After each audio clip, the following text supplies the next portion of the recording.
Sikhulekile bantwana bekhehla, siyakhuleka bogogo, siyakhuleka kuzizwe zonke, kobo bonke abathandi bekhasi likamkhulu nogada. Namhlanje ngizonipha nje into elula, encane, esheshayo kodwa futhi esiza kakhulu.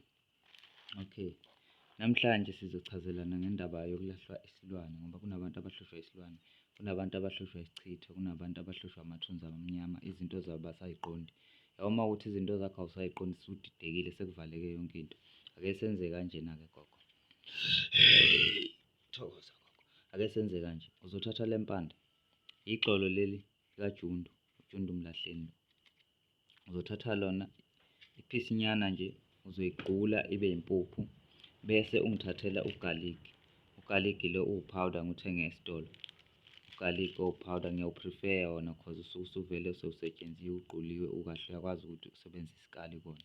Uzohlaba isipuni la, bese ungithathela nangu i-camphor block. Uzothatha nje iqhuzu eliyi-1 kwi-camphor block, bese ungithathela lo shuni lo, uhambe uyogeza ngawo lo shuni. Lo shuni ungayifaka inyongo yenkukhu uma unayo inkukhu emnyama, ufake inyongo yakhona, ungalifaki igazi if kodwa kuya ngokuthi uhlushwa isilwane. Uma uwumuntu wesichitho, ungagquma ngawo lo shuni lo, ungafaki kakhulu ugaligi ukuze le nto ingakuhishi. Uthi mbijana nelokhuzana i-camphor block usebenzise uhafu if ukuthi uzogquma ngayo. Iyakusiza noma uwumuntu ohlushwa isifuba noma umkhuhlane, uyakwazi ukusebenzisa i-camphor block nje iyodwa ukuqeda leyo nto leyo. Abantu-ke bangayeli le nduku bakwethu.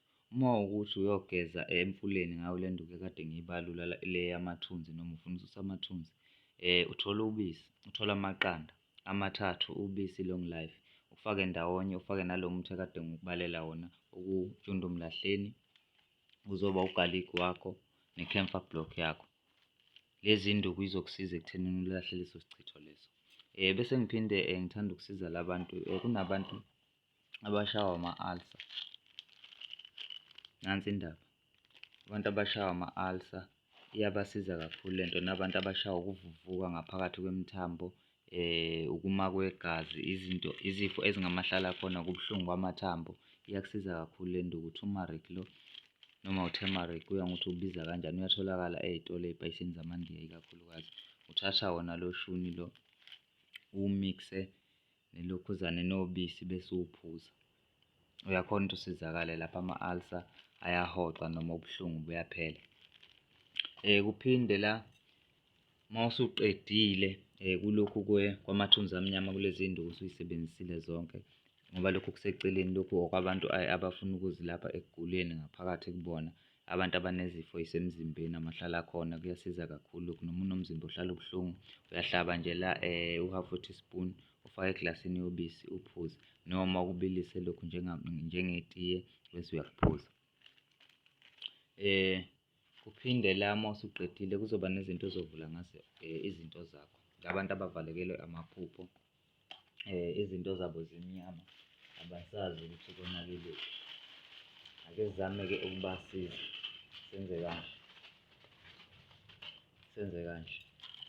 Uzothatha lezi nduku lezi, ixolo lomphumeleli leli, uzothola umphumeleli uwugqule kahle, umhlanganise nanama.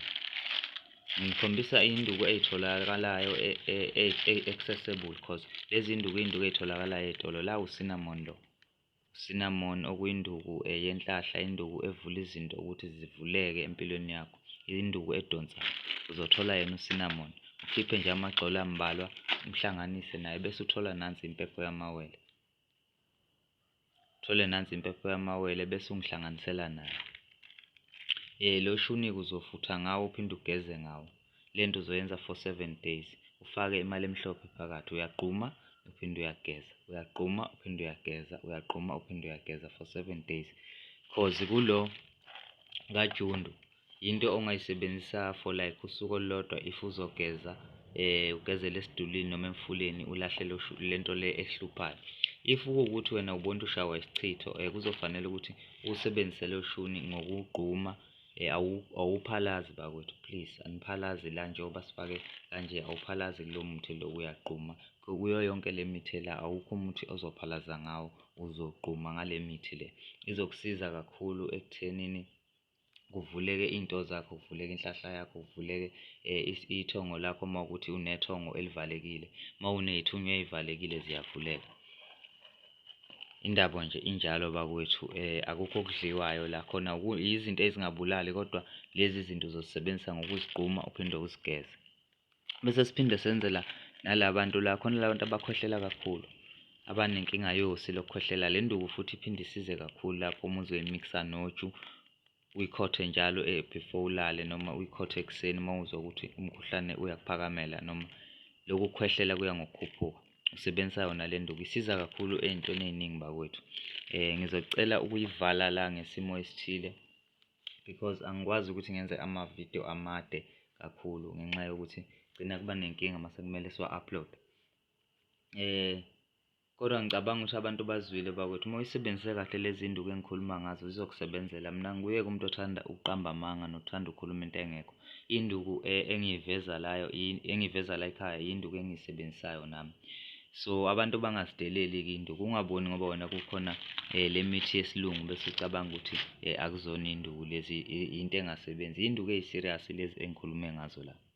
Please-ke abantu abayisebenzise ngokuqaphela induku ngoba umuthi uyingozi. Awuzidli lezi nduku engizibalulela, ile yokususa amathunzi awuyidli, le yokuvula izinto zakho awuyidli. Nansi induku ozoyidla le ozobe uyilokhuzana nobisi okuwu-turmeric. Angazi noma kuyabonakala nakho, turmeric iyona nto okwazi ukuyidla. Thokoza gogo.